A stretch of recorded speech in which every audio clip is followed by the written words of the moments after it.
part 1 materi dari Prof. Rahayu yang akan membawakan dua serial. Jadi hari ini adalah part 1-nya terkait faal hemostasis, dan untuk part 2-nya di tanggal 22 Februari itu akan lebih berfokus kepada pemeriksaan-pemeriksaannya. Jadi Bapak Ibu, hari ini kita akan membahas yang basic dulu gitu ya terkait dengan faal hemostasis ini. Kita juga di sini sudah hadir bersama kita Profesor Dr. Rahayu Ningsih Dharma, spesialis patologi klinis, konsultan yang akan membawakan dan akan membagikan materinya kepada para peserta kulap hari ini. Untuk Prof. Rahayu, saya persilahkan. Ya, terima kasih Yani. Ya, selamat pagi kepada semua peserta yang hadir ya.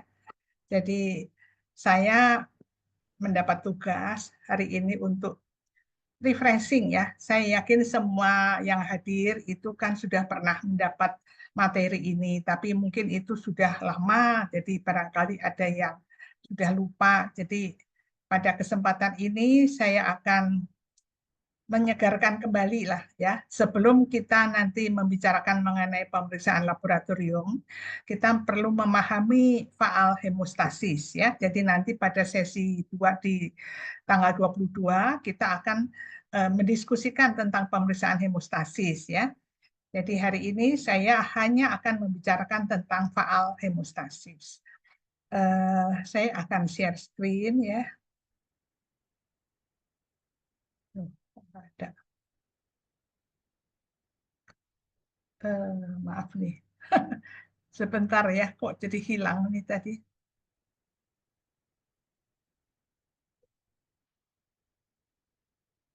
Oh, ini dia.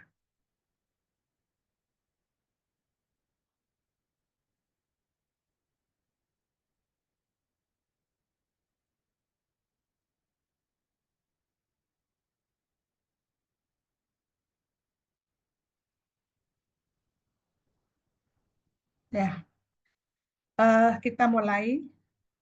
Saya yakin ya gambar ini menunjukkan bahwa ada luka. Dan saya yakin kita semua sudah pernah mengalami luka. Luka dan kemudian timbul perdarahan. Ya, apa yang terjadi? Kenapa luka ini, perdarahan ini kok lama-lama bisa berhenti? Sebenarnya apa yang terjadi ya dalam tubuh kita? Jadi mula-mula pembuluh darah yang terluka tadi itu akan mengalami yang namanya vasokonstriksi. Ya, vasokonstriksi ini adalah upaya dari pembuluh darah untuk memperkecil ini lumennya, bagian dalam yang lumayan besar ya, dia memperkecil. Supaya apa? Supaya kita tidak banyak kehilangan darah. Ini lubangnya di sini, jadi kalau ini bisa menutup kan darahnya nggak keluar lagi ya. Jadi itu proses namanya vasokonstriksi. Ini terjadi secara reflektoris ya pada pembuluh darah kecil. Nah kemudian setelah vasokonstriksi itu trombosit, yaitu sel yang paling kecil yang ada di dalam darah, dia akan datang ke situ, ke tempat yang luka tadi, dan dia akan menutup luka dengan cara membentuk gumpalan. Ya, ini melalui beberapa tahap. Nah, pada saat ini, pada saat sudah tertutup ini, luka kita sudah tidak berdarah, tapi masih basah. Kenapa masih basah? Karena rupanya sumbat itu tidak betul-betul rapat. Ya, jadi cairan, yaitu plasma, itu masih bisa menerobos di antara celah-celah trombosit. Jadi luka kita itu masih basah. Nah, lama-lama terbentuklah fibrin. Fibrin itu adalah seperti gel ya, benang-benang fibrin. Dia akan menyebabkan yang sumbat yang masih basah tadi menjadi kering karena dia akan memperkuat sumbat. Itu yang terjadi. Jadi mula-mula luka kita berdarah, kemudian darahnya udah hilang, udah kita hapus ya, masih basah. Basah walaupun darah nggak keluar, tapi luka kita basah. Basah itu karena sumbat trombosit tadi masih dapat dilewati cairan. Jadi dia sifatnya semi permeable ya. Sel darah tidak bisa lewat, tetapi plasma, cairan itu masih lewat. Lukanya basah. Lama-lama setelah terbentuk fibrin, luka kita kering, tidak basah lagi karena fibrin membuat sumbat yang semi permeable menjadi non permeable. Jadi betul-betul padat dan cairan pun tidak bisa keluar ya. Nah, ini semua kita pernah alami ya. Kalau kita ingat-ingat darah dihapus, darahnya nggak keluar, basah, kemudian kering. Itu semua adalah proses hemostasis. Jadi hemostasis itu apa? Itu adalah suatu mekanisme tubuh. Jadi badan kita sendiri yang punya ya, bukan dari obat-obat ya. Menghentikan perdarahan karena luka yang pada pembuluh darah tadi ya. Tapi kita juga mencegah perdarahan spontan. Jadi kalau ada gangguan hemostasis, kita bisa tanpa trauma pun kita bisa berdarah. Misalnya pada pasien hemofili berat ya. Jadi ada trauma tapi ada perdarahan. Nah, kemudian hemostasis ini juga menjaga darah tetap cair. Jadi kita tidak ingin berdarah, tidak ingin kita mudah berdarah, tapi kita juga tidak ingin darah itu menggumpal di dalam pembuluh darah. Jadi kita ingin darah itu tetap bisa mengalir. Kalau dia gumpal, dia kan mungkin gangguan aliran ya, bisa aja menyumbat aliran darah dan itu tidak diinginkan. Jadi hemostasis ini maunya kalau ada perdarahan bisa berhenti, mencegah perdarahan spontan dan darahnya tetap cair sehingga dapat mengalir ya. Jadi apa saja yang berperan? Tadi kan kita ingat pertama ada pembuluh darah atau vaskuler. Vaskuler itu akan mengerut, yaitu vasokonstriksi, untuk mengurangi volume. Sehingga darah yang hilang itu kalau bisa sih berhenti ya, atau setidaknya berkurang. Nah, trombosit itu akan membentuk gumpalan, membentuk sumbat yang akan menyumbat luka pada pembuluh darah. Nah, sumbat tadi kan saya bilang masih semi permeable, masih bisa dilewati oleh cairan, walaupun eritrosit nggak lewat. Nah, untuk membuat sumbatnya menjadi stabil, itu diperlukan sistem koagulasi, pembekuan darah, ya. Nah, di situ di sistem koagulasi itu nanti berbagai protein bekerja sama menghasilkan fibrin. Fibrin itu yang akan membuat sumbat trombosit yang mula-mula masih semi permeable, masih bisa diterobos oleh cairan, menjadi sumbat yang stabil, yang rapat betul-betul dapat menyumbat luka dan menghentikan perdarahan. Jadi kerjasama antara ketiga komponen itu menyebabkan perdarahan berhenti ya, luka pada pembuluh darah itu dapat diatasi. Tentunya semuanya harus bekerja dengan optimal ya. Kalau ada gangguan di salah satu ini menimbulkan perdarahan jadi susah berhenti. Bahkan bisa terjadi perdarahan spontan. Nah, ini skemanya ya. Jadi kalau ada luka di pembuluh darah pasti darah keluar. Pembuluh darah dia mengalami vasokonstriksi, trombosit itu dalam rangka membentuk sumbat itu ada beberapa tahap ya. Pertama dia akan mengalami yang namanya adesi.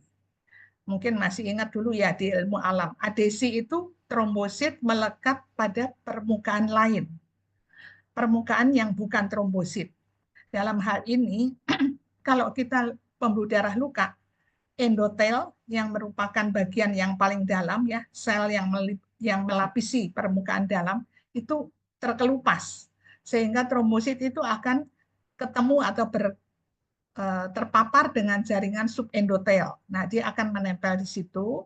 Kemudian dia akan beragregasi. Nah, agregasi ini berbeda dengan adesi. Kalau agregasi, trombosit melekat pada trombosit. Jadi sesama trombosit membentuk gumpalan.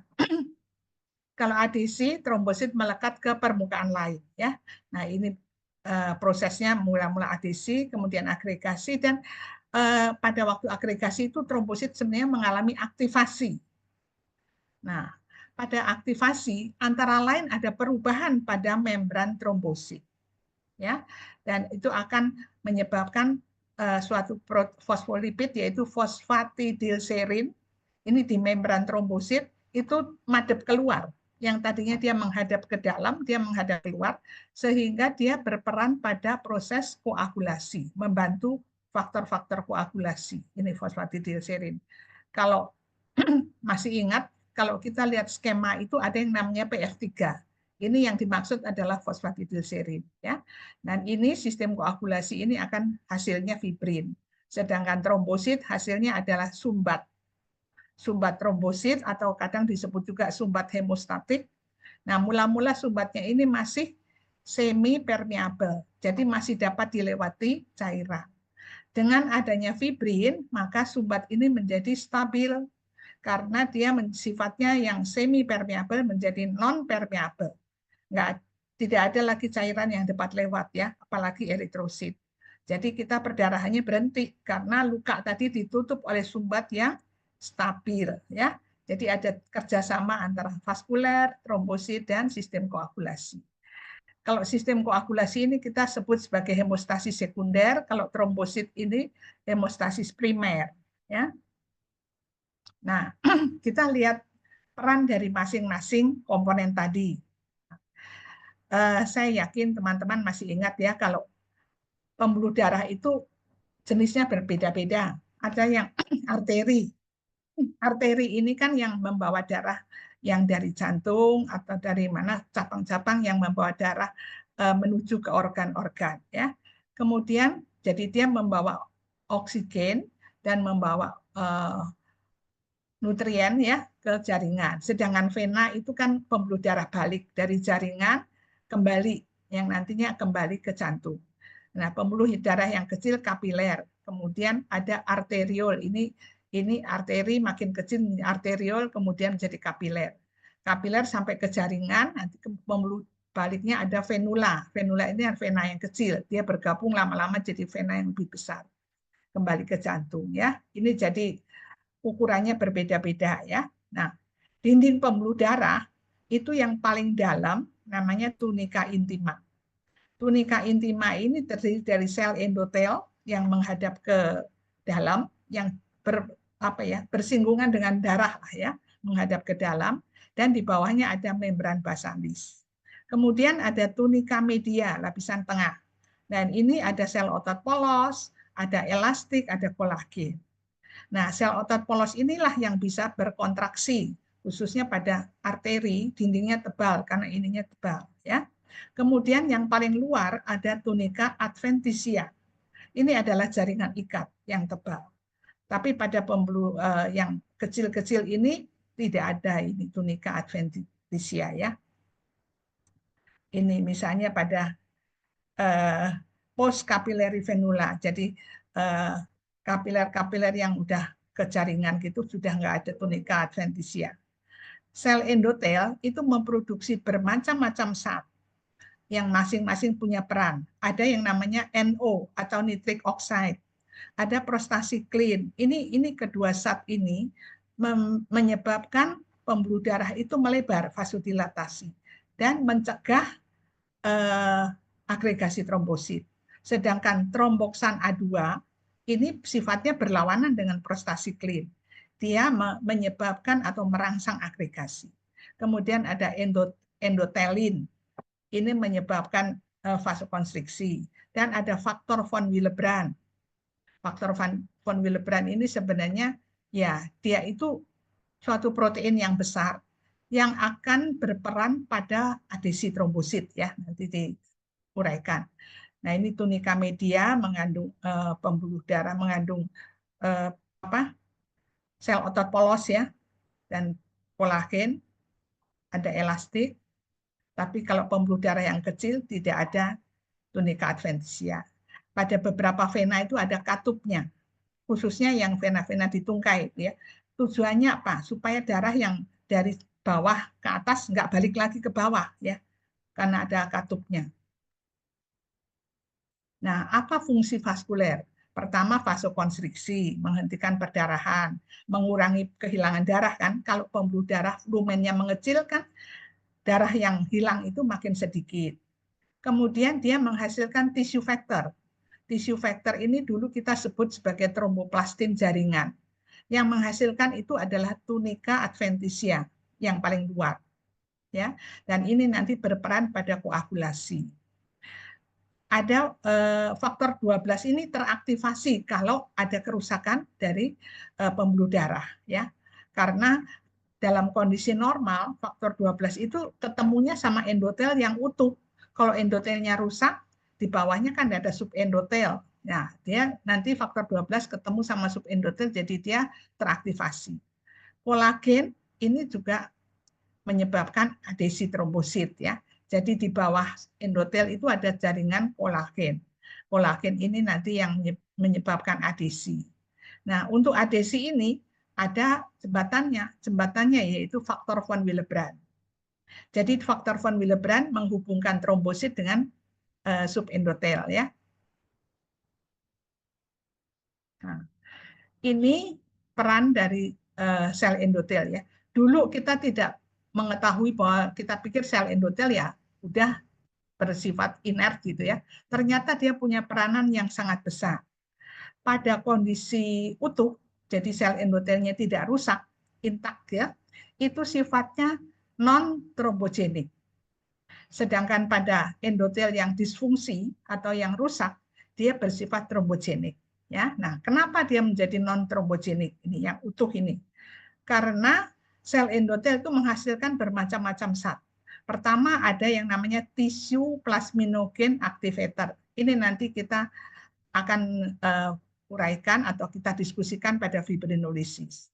Kemudian prostasiklin tadi ya, menghambat agregasi trombosit dan menyebabkan vasodilatasi ini, prostasiklin dan nitric oxide atau NO.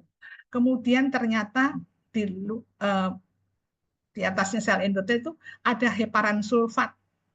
Heparan sulfat ini meningkatkan aktivitas antitrombin. Jadi nanti pada saat kita bicara antitrombin, kita tahu ada heparan sulfat. Disebut juga sebagai heparin endogen, ya, karena sudah ada di dalam tubuh kita, nggak perlu dikasih dari luar. Dan ada yang namanya trombomodulin. Ini juga punya peranan nanti menyebabkan mengaktifkan protein C. Jadi ini berbagai protein ini menyebabkan sel endotel itu bersifat non trombogenik. Jadi tidak mudah terjadi trombosis kalau sel endotelnya masih bagus, masih utuh. Tapi kalau dia sudah disfungsi endotel, nah itu mudah terjadi trombosis pada di situ di tempat sel endotel yang rusak ini. Ini peranannya misalnya saja pada orang-orang yang sudah aterosklerosis ya. Nah, kenapa? Karena yang disfungsi ini ternyata dia menghasilkan tissue factor tadi ya. Tidak hanya pada tunica adventitia, ternyata sel yang lain bisa. Dan ini berperan pada koagulasi. Kemudian ada plasminogen aktivator inhibitor. Jadi lawannya dari ini, kalau ini aktivator, ini inhibitor terhadap aktivator. Ya, jadi menghambat fibrinolisis. Kemudian ada faktor von Willebrand. Faktor von Willebrand ini adalah suatu protein yang besar dan dia membantu adesi trombosit. Jadi trombosit untuk melekat ke kolagen itu diperlukan bantuan faktor von Willebrand. Selain itu faktor von Willebrand ini juga membantu membawa faktor 8. Ya. Ini karena itu ada penyakit yang namanya penyakit von Willebrand, faktor 8-nya ikut rendah. Jadi bukan hemofili tetapi penyakit von Willebrand, ya. Jadi ini antara lain 3 inilah yang menyebabkan disfungsi endotel ini bersifat trombogenik. Jadi mudah mengalami trombosis nih kalau ini faktor-faktor ini. Kalau ini lawannya ya, ini non trombogenik kalau dia masih utuh. Ya. Jadi sel endotel itu merupakan lapisan yang sangat besar di dalam tubuh kita itu. Karena semua pembuluh darah itu dilapisi sel endotel. Jadi kalau dijejer-jejer gitu, besar sekali ya, lebih besar dari lapangan bola katanya, besar sekali. Nah, sekarang kita sampai pada trombosit. Trombosit itu, saya rasa teman-teman masih ingat ya, dia adalah sel yang paling kecil di dalam darah. Asalnya dari megakariosit, ini sel yang paling besar di sumsum tulang. Berasal dari sitoplasma. Jadi sitoplasma kalau mengalami fragmentasi, ya robek-robek gitu ya, pinggir-pinggirnya copot gitu. Nah, itu menjadi trombosit. Dan trombosit ini selnya tidak punya inti. Bukan seperti leukosit punya inti. Eritrosit juga nggak punya inti, tapi ini jauh lebih kecil. Ukurannya 2-4 mikron. itu diameter. Dan dia bentuknya itu bukan seperti bola, tetapi seperti cakram, kayak piring. Jadi bundar tapi rada gepeng gitu ya. Dan tapi tidak seperti eritrosit. Kalau eritrosit kan bikonkav, cekung tengahnya tipis. Kalau ini tengahnya tebal, jadi lebih apa ya? Kayak piring tapi bagian tengahnya tebal. Tidak punya inti, dan di dalam sitoplasma itu ada granula. Granula alfa ini punya isinya berbagai jenis protein ya. Ada yang namanya platelet factor 4, ada beta tromboglobulin, ada PDGF platelet derived growth factor, ada von Willebrand factor juga. Jadi mirip dengan endotel, sel trombosit ini punya von Willebrand factor, malah dia punya fibrinogen faktor 5 dan sebenarnya masih banyak protein.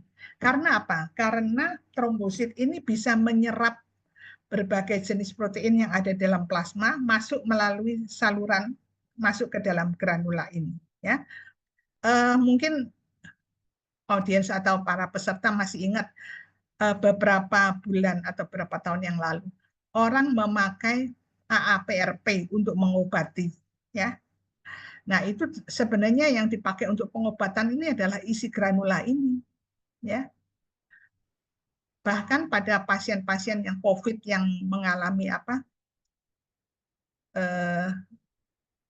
banyak sitokin, badai sitokin, di dalam plasmanya banyak sitokin. Sitokin itu bisa masuk ke dalam granula melalui saluran-saluran kecil ya. Nah, selain granula alfa, ada granula padat atau dense granule. Nah, di dalam granula padat ini ada ADP, adenosin difosfat, ada ATP, adenosin trifosfat, ada serotonin, ada kalsium. Ya.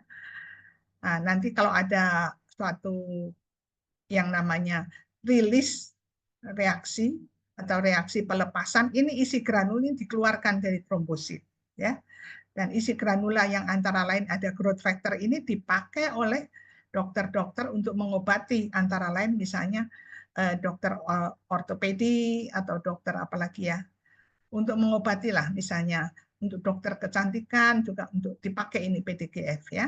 Nah, kemudian trombosit kan punya membran ya, dinding sel. Membran itu terdiri dari dua lapis ya, bilayer ya, dua lapis fosfolipid. Fosfolipid yang menghadap ke dalam, menghadap ke sitoplasma, itu tidak sama dengan yang menghadap ke luar. Nah, nanti kalau trombosit teraktivasi, terjadi perubahan. Yang tadinya madep ke dalam, pindah jadi madep keluar. Jadi akhirnya trombosit bermuatan negatif, yang tadi fosfatidilserin tadi ya. Nah, di antara itu terdapat glikoprotein. Glikoprotein ini fungsinya adalah reseptor ya. Yang terkenal misalnya glikoprotein 2B3A itu adalah reseptor untuk fibrinogen untuk proses agregasi ya. Dan itu dipakai misalnya kita membuat obat menghambat glikoprotein 2B3A itu kita bisa menghambat agregasi. Nah, ini trombosit itu berasal dari megakariosit. Megakariosit yang muda namanya megakarioblast. Di sumsum tulang ini adanya ya, bukan di darah tepi. Megakarioblast ini tetap lebih besar dari yang lain dan dia intinya besar dan sitoplasmanya biru tua dan ada tonjolan-tonjolan sitoplasma atau disebut sebagai sitoplasmic bleb ini. Kalau dia matang berkembang, pematangannya dia menjadi megakariosit. Nih, sel yang paling besar di sumsum tulang dan sitoplasmanya lebar dan di sini ada banyak granula. Intinya banyak lobus ya, multilobules. Nah, trombosit itu asalnya dari pinggir-pinggir sini ini copot ya, nanti masuk ke dalam sirkulasi jadi trombosit nih. Jadi berarti berasal dari sitoplasma megakariosit yang mengalami fragmentasi. Kalau dia masuk ke sirkulasi ini dalam darah tepi, ini trombosit nih ya. Ini eritrosit. Eritrosit kan lebih besar, trombosit jauh lebih kecil. Yang besar namanya giant platelet atau megatrombosit ya. Kalau dia terlalu besar, itu bisa mengganggu atau sering dianggap mengganggu ini perhitungan eritrosit, perhitungan eh, leukosit juga bisa terganggu ya. Jadi dia bisa dihitung juga termasuk di ini. Padahal dia bukan eritrosit karena ukurannya aja lebih besar. Kalau sel counternya dasarnya hanya ukuran. Nah, trombosit yang dari sumsum tulang masuk sirkulasi kan ke darah. Ternyata tidak semuanya beredar. Sepertiga itu akan disimpan di limpa. Limpa ya. 2/3 beredar. Kalau limpanya membesar, namanya splenomegali, maka yang disimpan di limpa itu lebih banyak. Jadi trombosit yang beredar sedikit. Jadi kita mengalami namanya trombositopenia. Jadi kalau ada trombositopenia, jangan lupa kita meraba apakah ada pembesaran limpa. Ya. Nah, nilai normalnya sekitar 150.000 sampai 400.000 per mikroliter. Kalau dulu orang bilang apa sentimeter, milimeter kubik gitu ya, per mikroliter. Umurnya di dalam sirkulasi itu kira-kira 10 hari. Nah, ini menyebabkan apa? Orang yang sudah dikasih aspirin, aspirin itu kan menghambat trombosit, itu selama 10 hari dia akan terpapar, akan terkena efek aspirin. Jadi kalau kita mau menghilangkan efek aspirin, dia mesti menghentikan terapi aspirin selama 10 hari supaya kita tahu sebenarnya trombosit itu fungsinya seperti apa. Tapi kalau kita memang mau tahu efek aspirin, ya jangan dihentikan. Ya.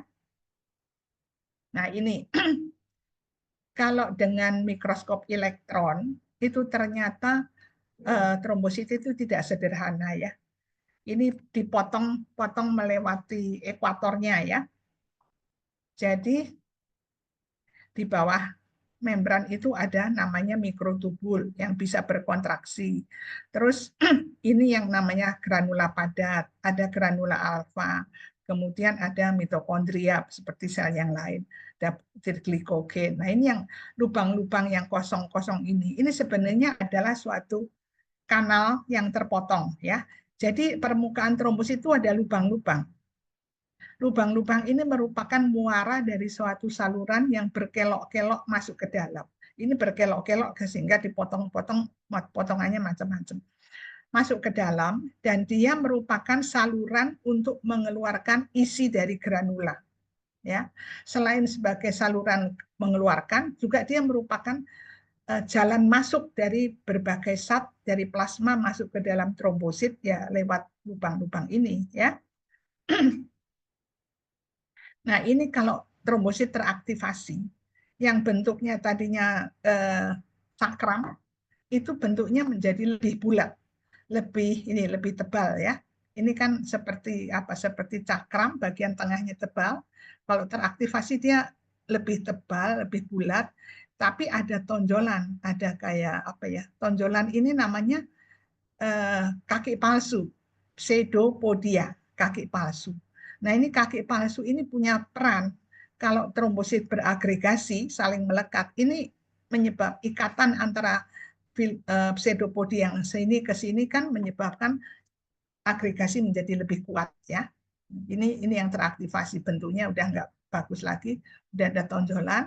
Dan ini yang mikrotubul tadi berkontraksi dan ini semua organelnya ngumpul di tengah ya. Nah, apa sih fungsi dari trombosit? Tadi kan kita bilang membentuk sumbat gitu ya. Membentuk sumbat yang akan menghentikan perdarahan, menyumbat luka pada pembuluh darah. Nah, pembentukan sumbat itu dimulai dengan adesi. Trombosit ini melekat ke permukaan subendotel karena endotelnya kan terkelupas kalau ada luka. Nah, untuk itu diperlukan jembatan. Jembatannya adalah faktor von Willebrand. Ya, ini faktor von Willebrand itu ada di dalam sel endotel, di dalam trombosit juga ada faktor von Willebrand. Agregasi trombosit yaitu perlekatan sesama trombosit. Agregasi trombosit itu dapat dipicu atau dirangsang oleh macam-macam, misalnya oleh trombin, oleh ADP, oleh kolagen, oleh epinefrin. Masih ada lagi, misalnya ada kompleks antigen antibodi juga bisa. Nah, mula-mula ADP dari luar. Tapi kalau pada pemeriksaan nanti kita bisa lihat bahwa ADP yang di dalam granula padat itu kan kalau dikeluarkan dia akan menyebabkan agregasi yang sekunder, ya. Gini. Pengeluaran isi granula atau reaksi rilis itu ADP yang dikeluarkan dari granula padat memicu agregasi sekunder. Jadi trombosit lain yang belum menempel, masih berkeliaran, masih mengalir, itu seolah-olah dipanggil oleh ADP yang dikeluarkan oleh granula padat. Ya. Jadi agregasi sekunder itu lebih kuat daripada agregasi primer. Nah, selain membentuk sumbat, trombosit ini juga berperan dalam proses koagulasi. Kenapa? Karena dia menyediakan permukaan bermuatan negatif, yaitu membran tadi yang saya bilang membrannya dua lapis, ada yang menghadap ke dalam, fosfolipidnya, ada yang menghadap keluar. Yang menghadap ke dalam, kalau terjadi aktivasi, dia pindah menghadap keluar. Tunggu. Nah, jadi fosfatidilserin ini mula-mula menghadap ke dalam, menghadap ke sitoplasma. Dia berubah orientasi menjadi menghadap keluar, sehingga permukaan trombosit bermuatan negatif. Nah, permukaan yang bermuatan negatif itu nanti dipakai untuk aktivasi pembekuan darah. Ya, jadi proses koagulasi kan hasilnya fibrin. Fibrin ini kan menstabilkan sumbat. Jadi trombosit itu selain membentuk sumbat, dia juga ikut dalam proses menstabilkan sumbat. Jadi memang trombosit itu penting sekali, ya. Karena itu orang kalau kekurangan trombosit jadi mudah berdarah, atau trombositnya tidak berfungsi juga bisa mudah berdarah, ya. Nah, kita lihat nih. Ini gambar ini mau menunjukkan bagaimana trombosit berfungsi, ya.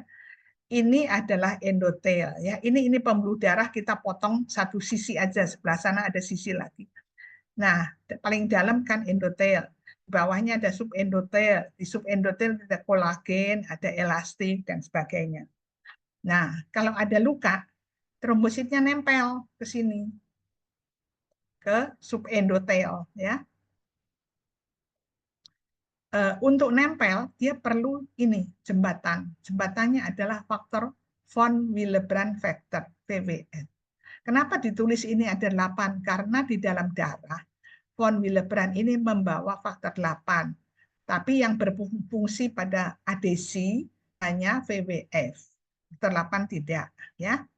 Jadi ini VWF-nya yang menjadi jembatan antara trombosit dengan kolagen. Nah, ini udah nempel.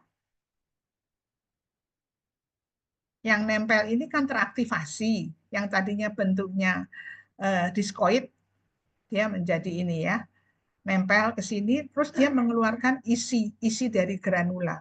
Yang ini kalsium, ADP, serotonin dari granula padat. Sebenarnya granula alfa juga mengeluarkan protein-protein yang lain, ya.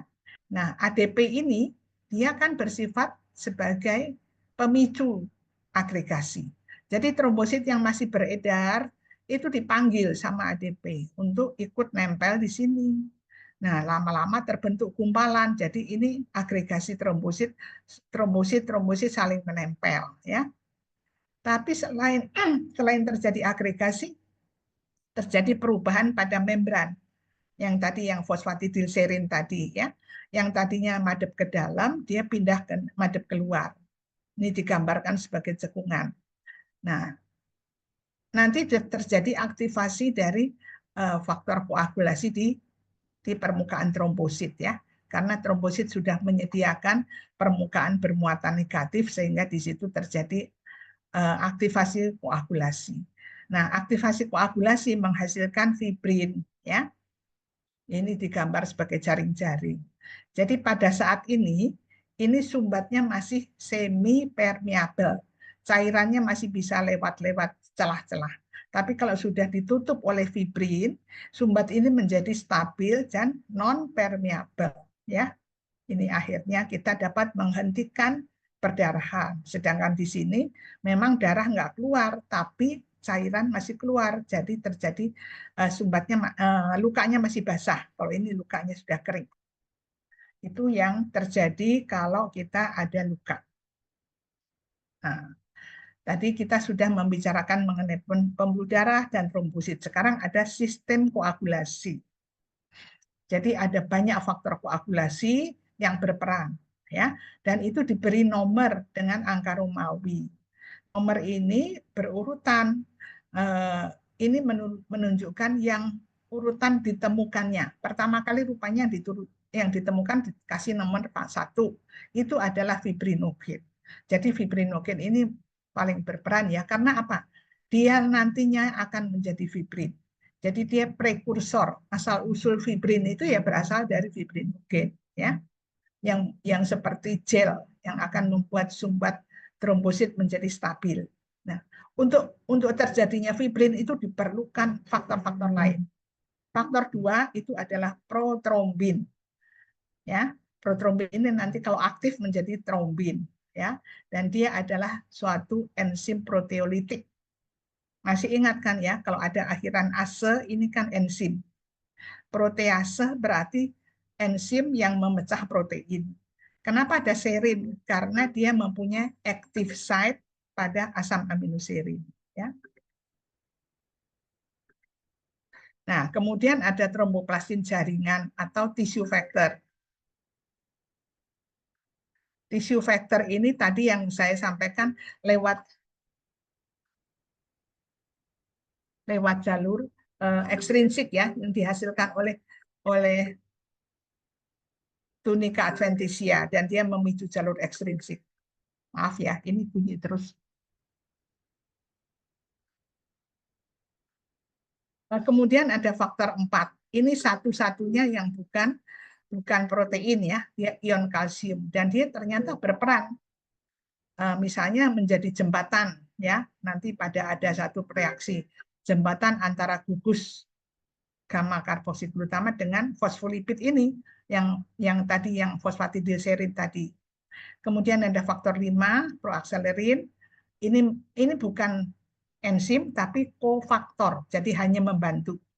Kemudian ada faktor 7 prokonvertin.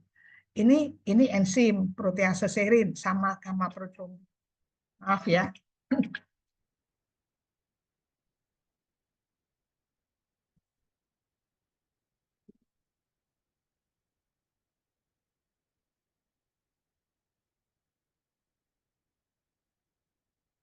Kemudian kita lihat nggak ada faktor 6 ternyata ya. 5 langsung 7. Kemudian ada faktor 8. Nah, ini nih yang penting ya. Faktor 8 itu disebut juga anti hemophilic factor. Ya, orang hemofilia A itu kekurangan faktor 8. Nah, fungsinya apa? Faktor 8 ini kok orangnya sampai mudah berdarah ya. Ternyata dia berperan sebagai kofaktor dari faktor 9A. Nanti kita lihat di skema ya, di kaskade. Nah, selanjutnya ada faktor 9. 9 itu disebut Christmas factor. Nah, kekurangan faktor 9 itu mengalami hemofilia B. Dan dia ternyata adalah protease serin juga, seperti protrombin, seperti yang lain ya. Faktor 10 ini Stewart Power factor. Ini protease serin juga. Faktor 11 anti hemofilik C. Dulu kalau kekurangan faktor 11 itu hemofilia C, tapi sekarang orang hanya tahunya hemofilia A dan B. C ini jarang dipakai. Dan dia juga protease serin. Faktor 12, Hageman faktor, dia juga protease serin. Kemudian ada faktor 13. Ini enzim tapi bukan protease serin. Dia bekerja menstabilkan fibrin. Jadi fibrin stabilizing factor.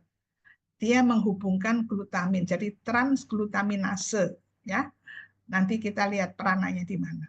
Kemudian ada prekallikrein. Nah, ini yang dua ini tidak dikasih angka Romawi. Ini sebenarnya berperan pada inflamasi ya. Prekallikrein disebut juga Fletcher factor. Ini ternyata protease serin, high molecular weight kininogen atau kininogen berat molekul tinggi atau Fitzgerald factor.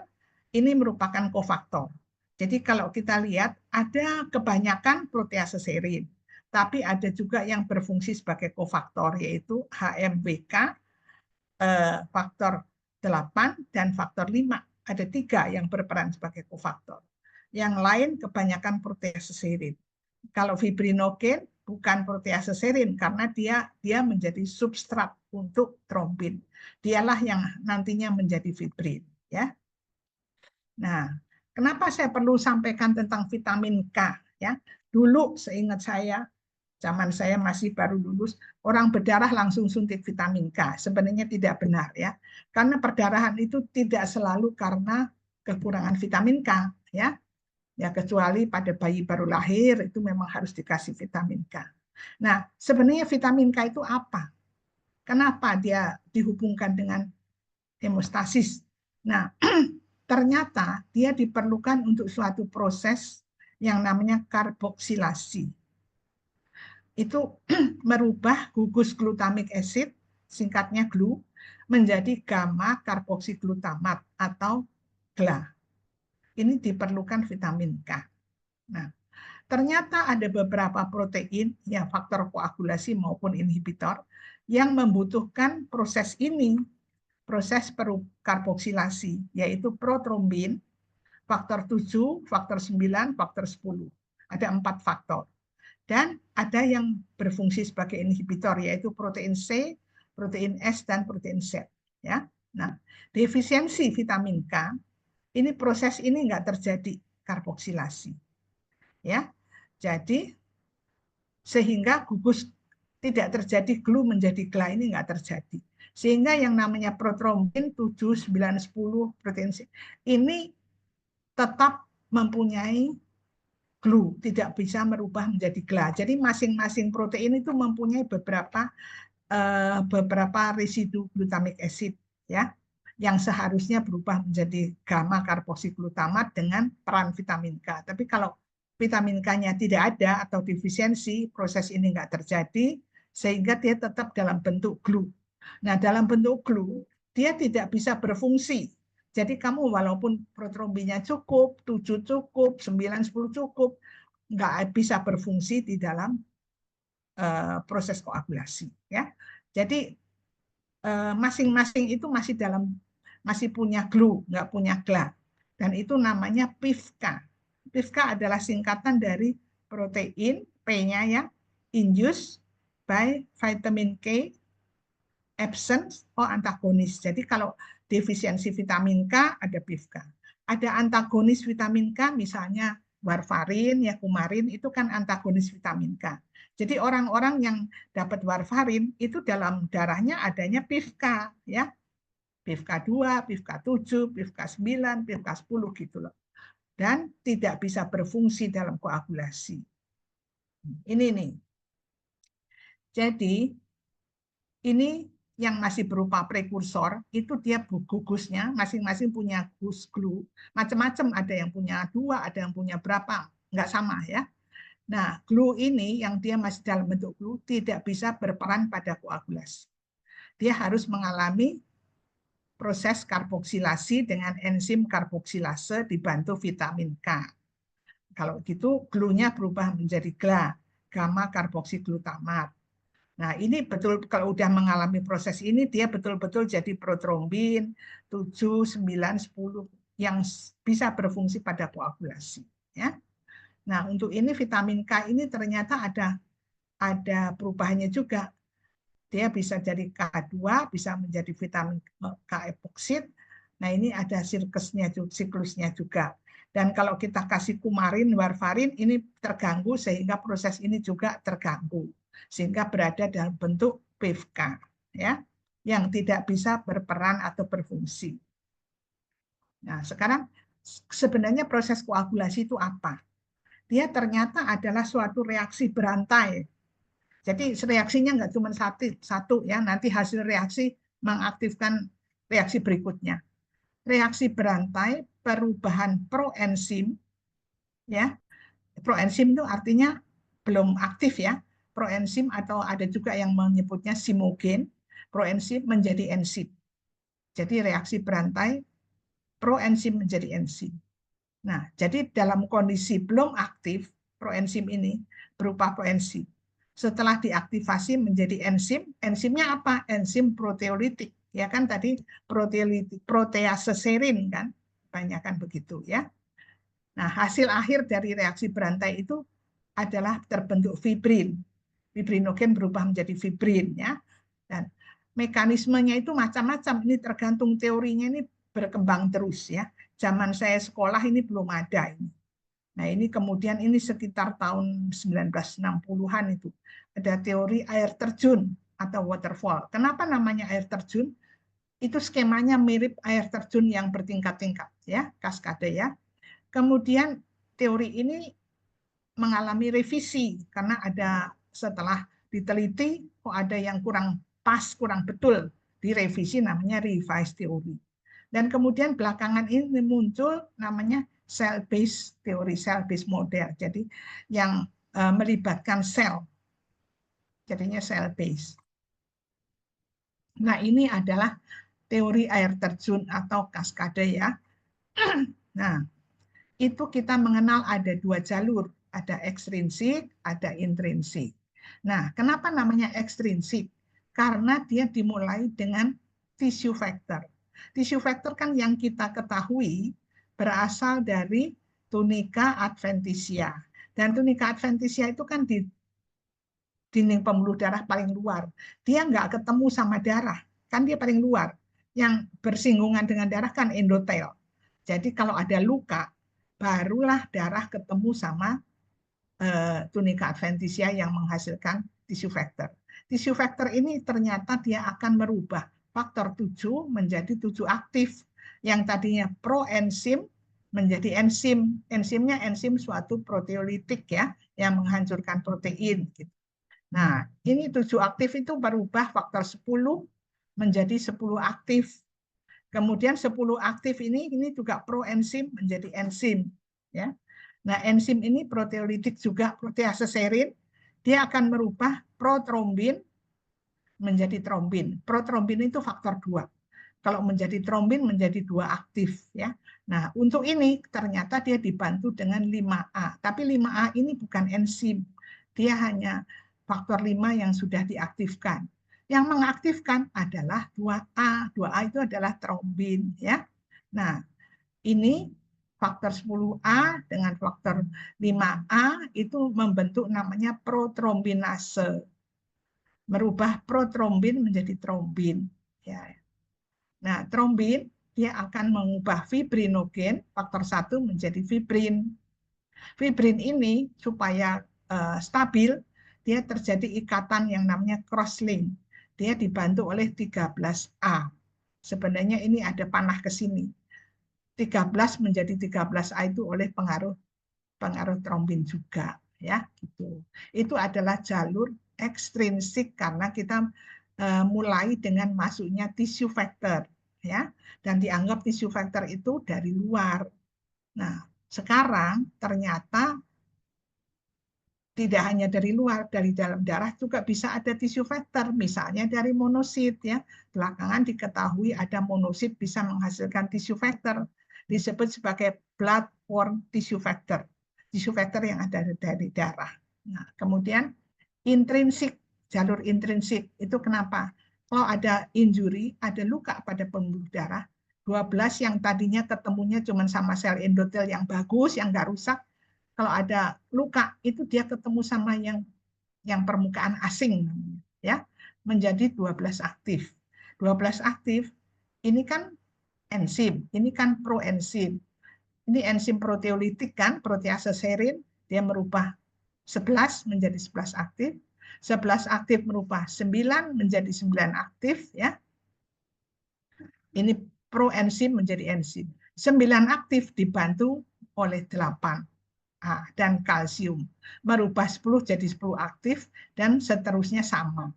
Dan ini namanya 9 aktif dan 8 dan kalsium namanya 10 ase atau 10 is. Karena memecah faktor 10. Kalau tadi yang ini kan 10A, 5A sama kalsium namanya protrombinase.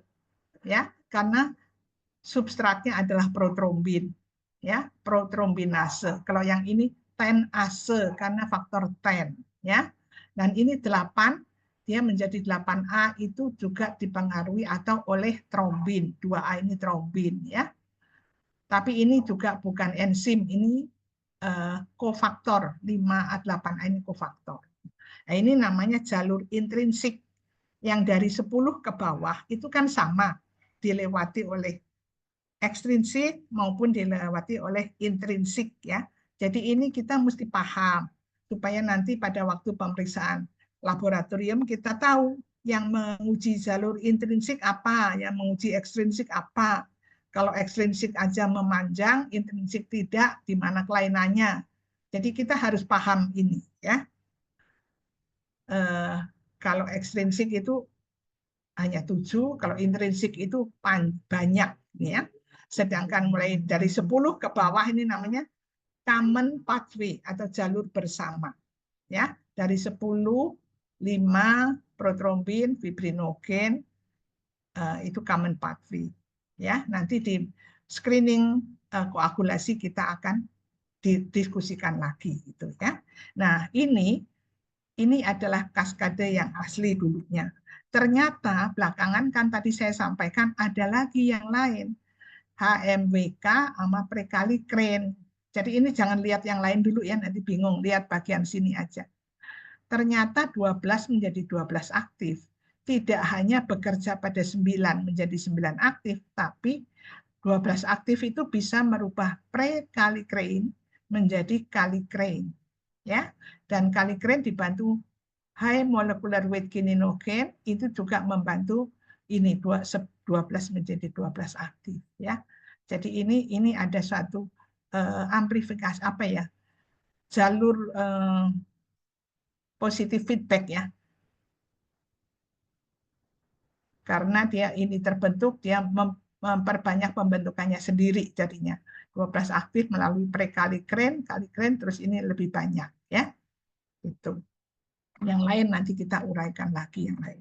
Jadi mengenai ini kita harus paham dulu supaya tahu nanti pada saat kita membahas pemeriksaan PT-APTT ya, yang mana yang diperiksa oleh APTT, yang mana yang diperiksa oleh PT gitu ya. Dan kalau yang PT memanjang APTT normal apa artinya? Nah, ini kita harus paham ini dulu. Kalau ini paham, nanti pada waktu interpretasi hasil tes koagulasi kita bisa tahu. Nah, kenapa sih kok kaskade koagulasi itu seolah-olah mulai ditinggalkan ya? Karena ada beberapa yang menyebabkan kayaknya tidak pas. Misalnya defisiensi 12, prekallikrein dan HMWK tidak menyebabkan perdarahan. Jadi orang yang kekurangan 12, kekurangan ini nggak ada gejala perdarahan.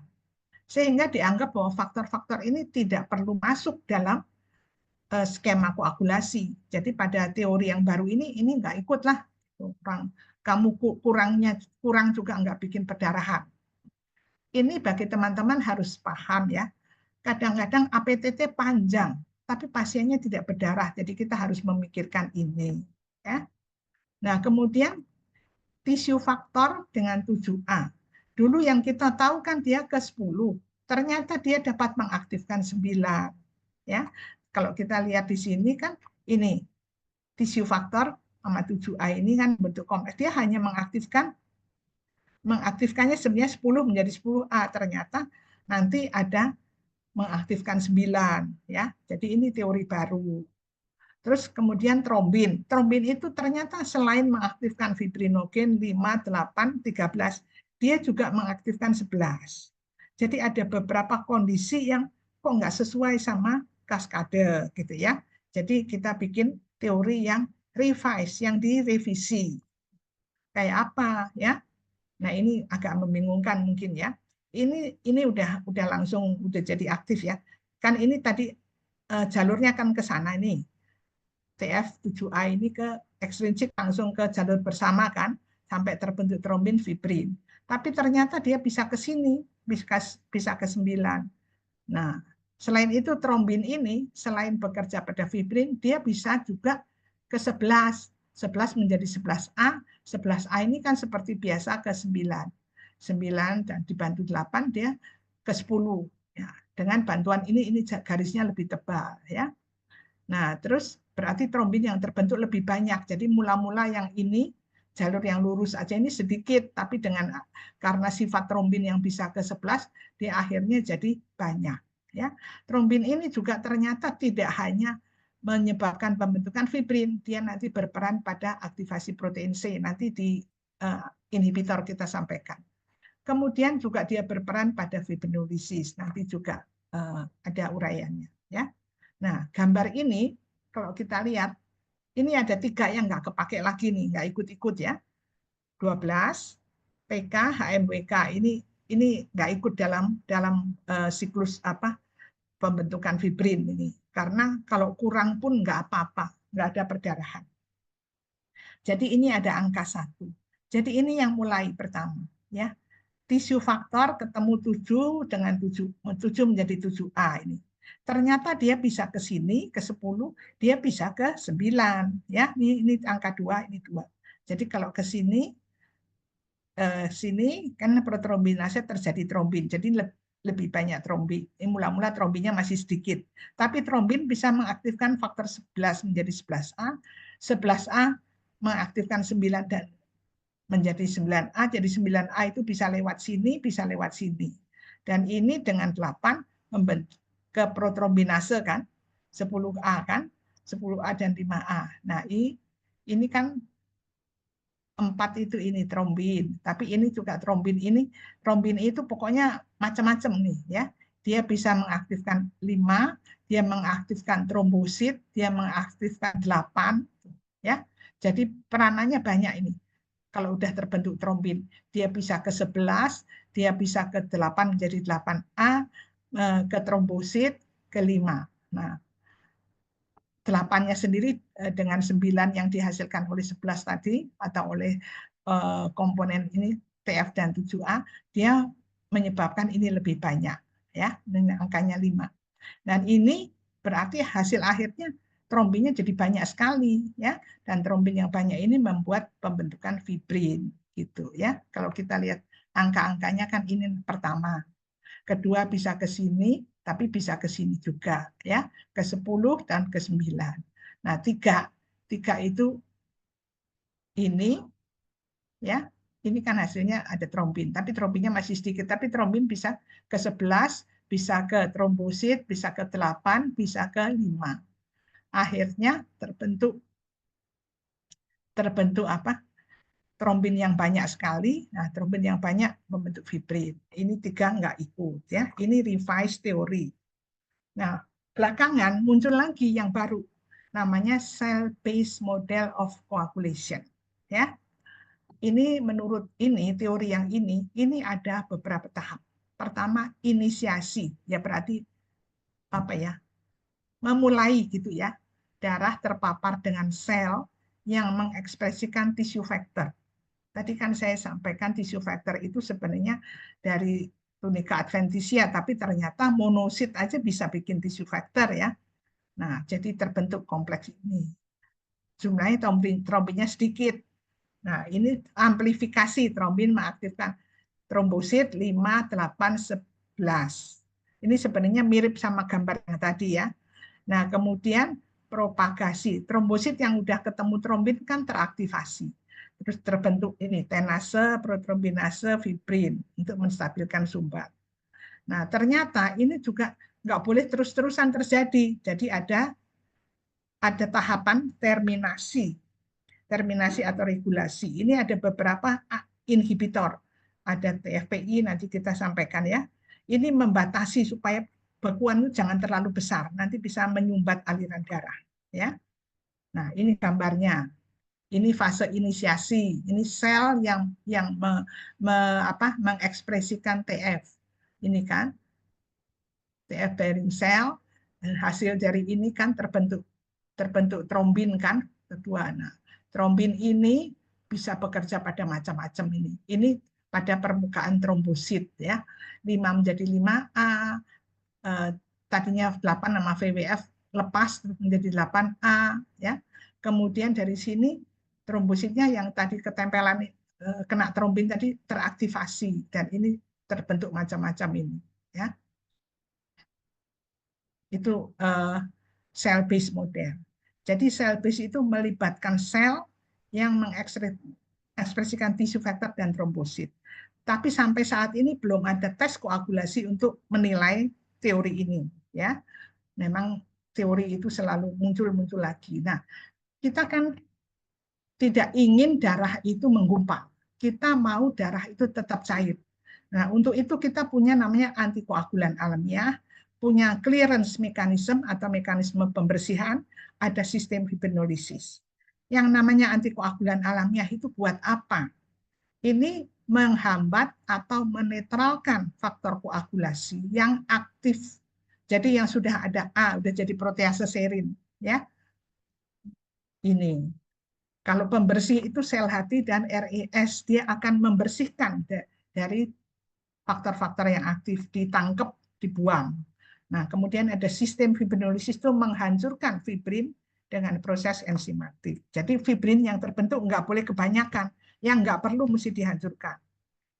Nah, antikoagulan alamiah yang pertama kita adalah antitrombin. Dulu disebut antitrombin 3. Dia dibentuk di hati dan dibuang melalui ginjal. Jadi kalau ginjalnya misalnya pada apa itu ya, yang kehilangan protein yang lolos ini termasuk hilang.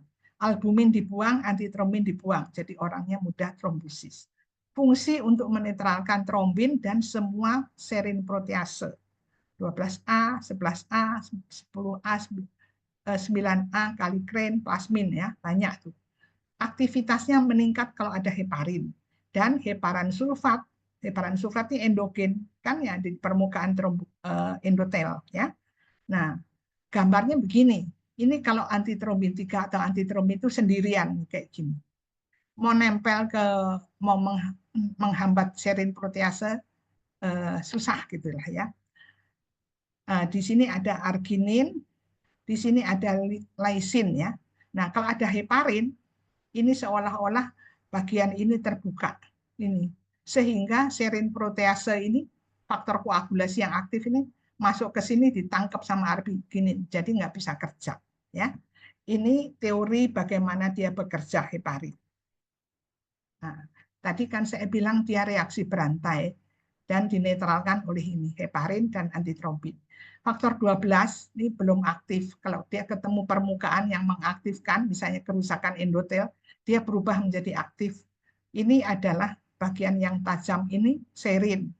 Kenapa digambar kayak gergaji? Karena dia memotong memotong protein ya.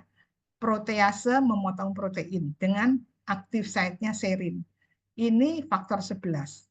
Nah, faktor 11 belum aktif, dipotong oleh 12A, dibantu oleh HMWK. Ini yang buat motong serin. Menjadi 11 aktif. 11 aktif ini udah bisa motong. Motong berapa? 9. 9 menjadi 9 aktif, kan dipotong di lingkarannya, dia keluar. 9 aktif dibantu oleh 8. Memotong berapa? Memotong 10. Menjadi 10 aktif. 10 aktif tujuannya memotong protrombin menjadi trombin dibantu oleh 5 gitu loh ya. Jadi ini reaksi berantai. Proenzim menjadi enzim ya. Ini berantai kan. Yang sudah jadi enzim memotong berikutnya, terus berikutnya terus. Tapi ini semua dapat dinetralkan oleh antitrombin. Kalau ada heparin lebih kuat ya karena gambar yang tadi dengan adanya heparin kan bagian ini yang ini terbuka sehingga dapat menutup si serin ini ya. Nah, kemudian ada antikoagulan lain yaitu protein C dan protein S. Ini termasuk vitamin K dependent. Artinya apa? Kalau orang kekurangan vitamin K, bukan hanya 2, 7, 9, 10, tapi protein C dan protein S juga kurang. Ya. Trombin dengan bantuan trombomodulin sebagai kofaktor mengaktifkan protein C menjadi activated protein C atau APC. Trombomodulin ini adanya di endotel. Ya. Jadi APC ini dibantu lagi sama protein S sebagai kofaktor. Bekerjanya pada 5A dan 8A karena ini bukan protease serin sehingga tidak dihambat oleh antitrombin ya. 5 dan 8 ini tidak dihambat oleh antitrombin. Dia perlu penghambat sendiri yaitu protein C dan protein S. Ini 2A. 2A kan trombin. 2A ini mesti nempel sama TM, trombomodulin. Supaya protein C-nya mesti harus nempel dulu ke sini, ke permukaan endotel. Endotelial protein C reseptor, di reseptor.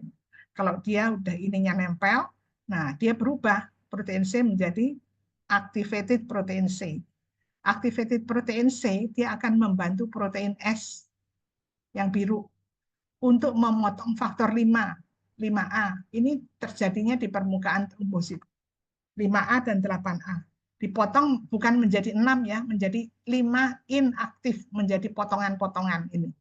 Ini juga dipotong-potong jadi 8 inaktif. Jadi tidak bisa bekerja kalau ada protein C, protein S. Jadi kita punya sistem untuk membatasi, jangan berlebihan. Orang yang mengalami mutasi pada faktor 5, ada yang namanya faktor 5 Leiden, itu nggak mempan dipotong sama protein C ini. Jadi dia tetap aja. Nah, itu orangnya mudah mengalami trombosis. Untungnya itu hanya ada pada orang Kaukasia, Kaukasus kulit putih. Di Indonesia belum pernah ketemu ya. Faktor 5 Leiden ditemukan di Leiden pertama kali.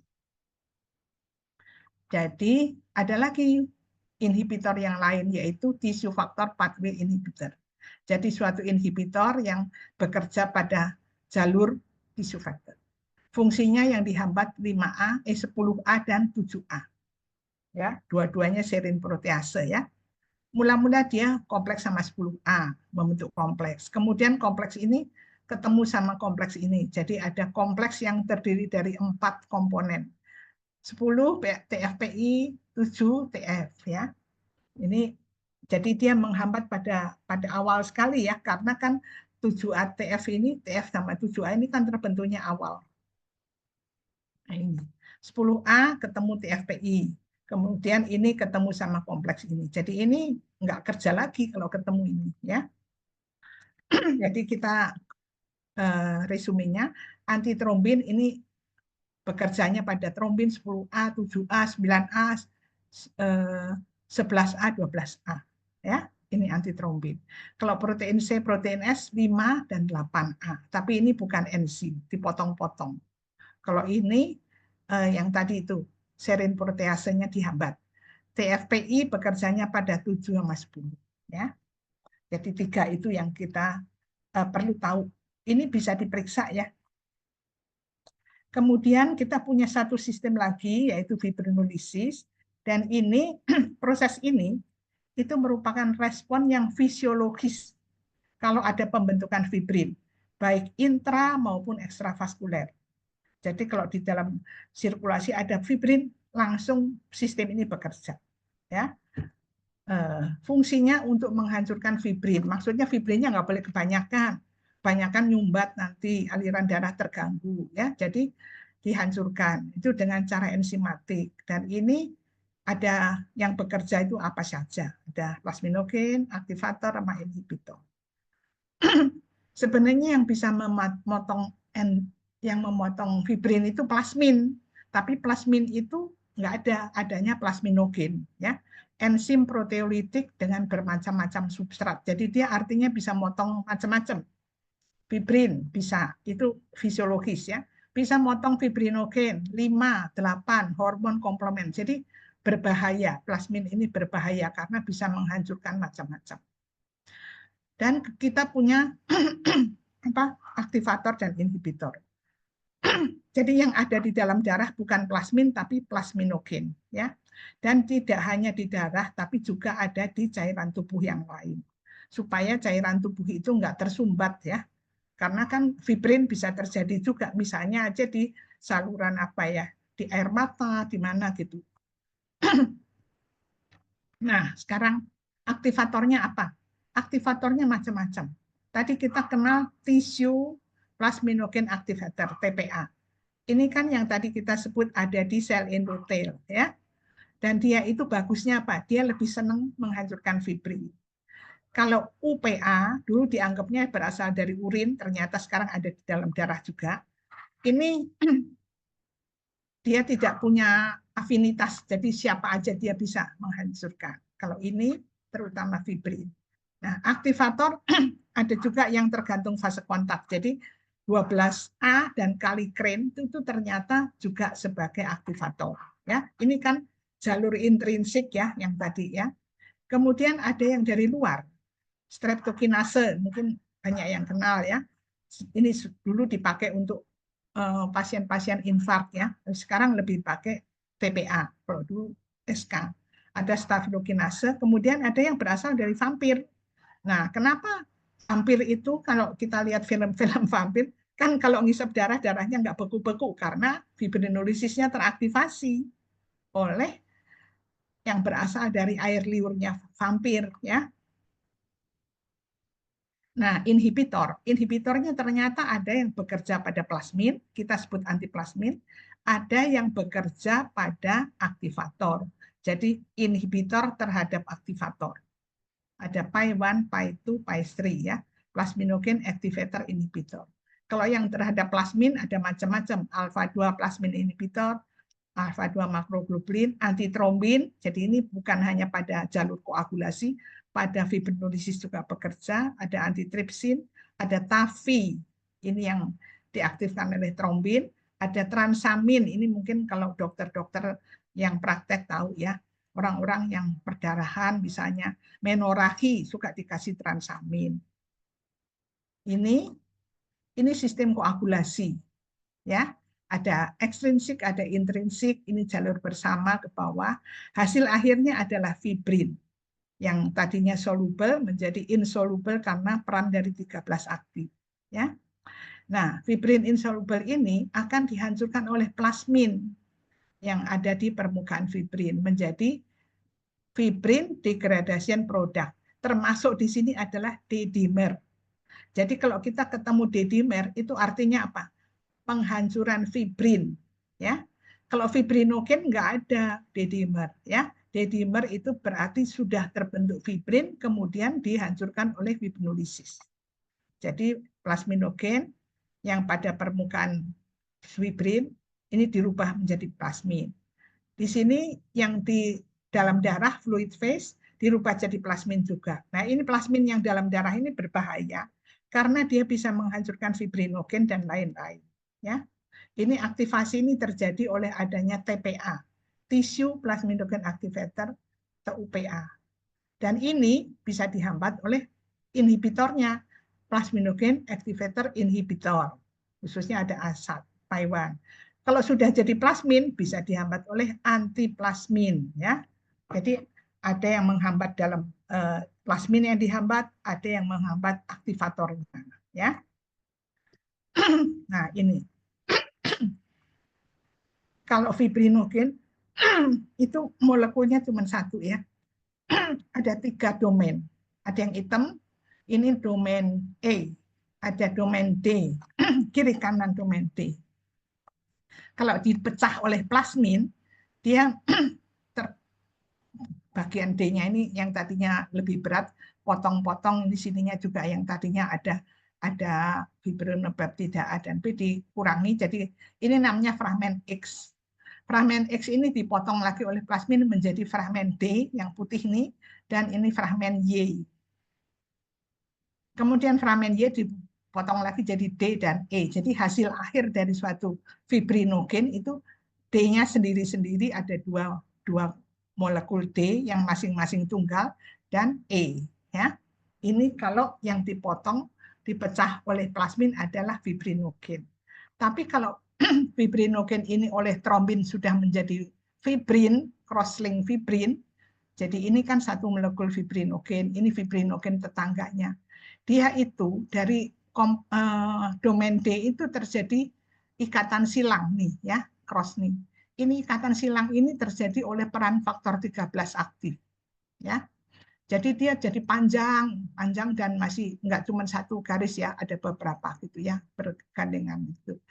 Ini kalau oleh plasmin dia nggak bisa langsung jadi kecil-kecil, menjadi lebih pendek dulu, namanya X oligomer. Kemudian baru dipotong lagi. Nah, ini yang berasal dari dua molekul fibrin, fibrinogen ya, ini nggak bisa lepas yang ikatan silang ini. Inilah yang namanya D-dimer ya. Jadi nanti kalau cross-link fibrin dipecah oleh plasmin kita menemukan D-dimer. Tapi kalau fibrinogen tidak ada D-dimer karena D-nya pisah ya.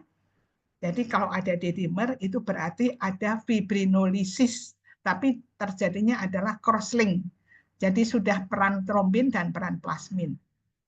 Ya, D-dimer itu bisa terjadi bukan hanya pada trombosis, pada orang yang perdarahan juga, karena perdarahan kan harus dibentuk fibrin untuk mengatasi perdarahan. Dan fibrinnya itu kan nanti dipotong-potong oleh plasmin jadi D-dimer. Jadi sebagai ringkasan, hemostasis adalah mekanisme tubuh untuk menghentikan atau mencegah, dan tapi kita menjaga darah tetap cair supaya bisa mengalir. Yang berperan vaskuler, trombosit, dan sistem koagulasi. Nah, proses pembentukan koagulasi clot itu bisa ada berapa teori. Ini yang teori yang saya sampaikan, air terjun, revise, kemudian cell base, ya. Mungkin nanti kalau ada penemuan baru bisa ada lagi teori baru. Dan menjaga darah tetap cair, kita punya apa? Antikoagulan alamiah. Jadi memang secara alamiah itu kita udah punya, bukan dikasih dari luar. Antitrombin, protein C, TFPI, ya, tissue factor pathway inhibitor. Tapi kita juga punya mekanisme pembersih dan kita punya sistem fibrinolisis yang akan menghancurkan fibrin. Kalau yang antikoagulan alamiah itu belum terjadi fibrin, dia baru yang aktif aja, yang aktif dinetralkan. Ya, kalau ini sudah jadi fibrin dihancurkan. Ya, itu yang kita perlu tahu sebelum kita mempelajari tentang pemeriksaan hemostasis. Ya, jadi kalau ada pertanyaan silahkan, saya akan menjawab yang saya bisa jawab. Kalau tidak bisa nanti saya akan cari jawabannya. Silahkan, saya stop share. Baik, terima kasih banyak Prof atas pemaparannya lengkap sekali ya. Rasanya saya juga Ya. jadi ikut belajar lagi nih, seperti sedang kuliah gitu. Sangat detail untuk pemaparannya dan ini sudah ada beberapa pertanyaan yang masuk nih Prof. Iya, silahkan. Yang pertama dari Prodia Cabang, terima kasih Prof untuk kuliah yang detail sebagai refreshment kembali untuk kami karena faal hemostasis ini cukup rumit.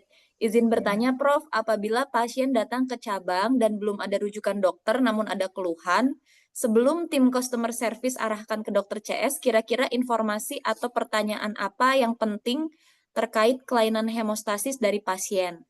Agar bisa kami berikan note juga kepada dokter CS terkait kondisi pasien yang kemungkinan gangguan hemostasis. Terima kasih, Hmm, Prof. ya, jadi saya langsung jawab ya. Baik. Jadi pertama kalau ada kelainan ya maksudnya mudah berdarah atau mimisan atau apa kita harus tahu kelainannya itu berupa apa. Apakah memar, apakah mimisan, apakah perdarahan di saluran cerna itu yang munculnya biasanya kotoran BAB-nya, BAB-nya berdarah atau misalnya menstruasinya panjang. Nah, itu mesti jelas. Kemudian mulai kapan? Apakah dari kecil mudah berdarah atau tidak? Dan yang penting sekali ditanya adalah obat. Apakah dia mengkonsumsi obat-obat tertentu? Karena beberapa macam obat itu menyebabkan ada kecenderungan berdarah. Ya, jadi gejalanya persisnya seperti apa? Mulainya kapan? Apakah dari kecil atau belakangan udah tua? Apakah di antara keluarganya ada yang mengalami yang sama? Dan obat-obat apa yang dikonsumsi? Karena itu akan menentukan. Nanti kan dokternya bisa bisa memilih, oh ini kelainan bawaan, misalnya apa saja, dan kelainannya apakah kira-kira di trombosit ya, misalnya hemostasis primer atau sekunder. Nanti di tahap kedua, sesi 2, nanti saya akan uraikan lagi ya tentang itu. Jadi yang sekarang kita pelajari dasarnya dulu supaya nanti pada tahap kedua kita sudah punya modal supaya lebih mudah memahami. Jadi untuk Baik, untuk baik. pertanyaan ini pertama gejalanya persis seperti apa, Gejala, mulainya kapan, di mulainya keluarga kapan? ada enggak, kemudian apa Obat. obat dan Baik. apakah ada kelainan lain, apakah dia punya penyakit liver atau tidak Hmm. ya, karena itu nanti eh, berkaitan lah kira-kira. Baik, terima kasih Prof. Jadi kurang lebih ada 5 poin ya yang Ya, mungkin bisa yang mesti ditanyakan ditanya. terlebih Iya, dahulu supaya nanti lebih spesifik gitu untuk iya ke betul. depannya seperti apa. Mm-mm. Selanjutnya pertanyaan kedua, Nah, Prof. Rahayu, apakah boleh dijelaskan detail mengenai mekanisme fosfatidilserin dalam menyediakan permukaan bermuatan negatif untuk koagulasi? Dan Ya, dalam kondisi apa granulotrombosit, terutama ADP, gagal berfungsi? Bagaimana dampaknya pada agregasi trombosit? mengenai fosfatidilserin, tadi kan saya sampaikan bahwa trombosit itu membrannya terdiri dari dua lapis fosfolipid, ya. Fosfolipid yang menghadap keluar sama menghadap ke dalam itu bersinggungan dengan sitoplasma. Kalau keluar berarti ketemu sama plasma darah, gitu ya. Nah, pada waktu trombosit teraktivasi, terjadi kondisi yang namanya flip-flop. Yang tadinya madep ke dalam pindah madep keluar. Sehingga fosfatidilserin yang memang dia bermuatan negatif sekarang menghadap keluar. Jadi trombosit bermuatan negatif. Nah, pada permukaan bermuatan negatif itu nanti eh, GLA, tadi kan ada protein-protein yang mengalami apa? Karboksilasi, FITK dependent ya. FITK dependent itu 27910. Dia nanti akan nempel ke situ, ke fosfatidilserin melalui jembatan kalsium. GLA, tapi udah jadi GLA ya. Kalau masih glue nggak bisa. Itu satu ya, mengenai fosfatidilserin. Terus pertanyaan berikutnya apa? Saya sampai lupa. Nggak kedengeran. Uh, Diani, mute. Dalam kondisi, ya Prof, Ya, coba sekarang udah dengar. dalam kondisi apa granula trombosit, terutama ADP, Oh, gagal berfungsi? Bagaimana ada. dampaknya terhadap agregasi trombosit? Kalau granula trombosit gagal gagal mengeluarkan isinya, itu ada penyakitnya sendiri memang. Ada penyakitnya, penyakit bawaan, tapi sebenarnya jarang ya, jarang. Nah, cuman obat-obat tertentu kan bisa menghambat itu, menghambat reaksi rilis, menghambat agregasi. Nah, kalau granulanya nggak bisa mengeluarkan isi granul, ya tentunya agregasi akan terhambat. Agregasi sekunder, ya, agregasi primer itu kan kalau kita periksa agregasi kan kita menambahkan namanya agonis ya. Agonis itu bisa ADP, bisa juga epinefrin atau bisa kolagen gitu ke PRP. Nah, sehingga terjadi agregasi primer, gelombang primer. Tapi ADP yang dari dalam granula padat itu kan akan keluar. Dan ADP yang keluar itu akan memanggil trombosit lain sehingga terjadi agregasi sekunder. Kalau agregasi sekunder dihambat ya berarti nanti yang primer itu nggak tahan lama. Dia bersifat reversibel. Jadi lepas lagi. Jadi agregasinya itu nggak tahan gitu loh. Nggak stabil. Sudah nempel lepas lagi. Itu. Baik, berarti Ya. berdampak juga terhadap Iya, agregasi iya, trombosit ya, Prof ya? iya, dan bisa mudah berdarah. Bisa mudah Mm, berdarah. Baik, mm. baik, baik, baik. Kemudian selanjutnya pertanyaan dari Dr. Cahya Wulandari. Izin bertanya, Prof. Ini ada 3 pertanyaan ya, Prof. Mungkin saya bacakan dulu semuanya, Satu-satu. nanti akan diulang satu persatu. Yang pertama, boleh minta tolong dijelaskan bedanya mekanisme kerja obat RTPA, heparin, aspirin, dan CPG. Boleh nggak ini dijawab pada sesi kedua? Oh, Bukan baik, hari ini. baik. Jadi Ya, silahkan Pak. Mm, join lagi Dokter Cahya ya di ya, sesi kedua nanti tanggal 22 Februari. karena itu Pertanyaan berbeda. kedua, Mm, sangat berbeda. pasien ya, pasien yang menggunakan aspirin dan CPG jika mau operasi sebaiknya kapan waktu yang tepat untuk di stop obatnya? Itu juga akan dijawab kata yang kedua. Nanti ya, berarti Ya, baik, Prof. Pertanyaan ketiga, apa arti peningkatan D-dimer terhadap proses inflamasi? Terima kasih. Sama ya mungkin, Prof. jawab kedua aja deh. Sekarang hari ini kita bicara fisiologi. Nanti pada yang Fisiologi. kedua, selain pemeriksaan, mungkin juga tentang obat-obat, karena obat-obat itu kebanyakan antikoagulan, antiplatelet, gitu kan. Kemudian ada hubungannya D-dimer. Memang jadi secara singkat aja ya, inflamasi itu sangat berkaitan dengan aktivasi koagulasi, ya. Hmm. Dan ada penelitiannya bagaimana sitokin kita misalnya pada percobaan kasih sitokin, nanti sesudah dikasih sitokin ternyata terjadi peningkatan tissue factor, terjadi peningkatan apa sehingga koagulasi terjadi. Gitu. Kalau koagulasi terjadi kan ada fibrinolisis, D-dimer meningkat. Ya, jadi secara ringkas antara inflamasi dengan koagulasi itu sangat dekat. Baik, baik.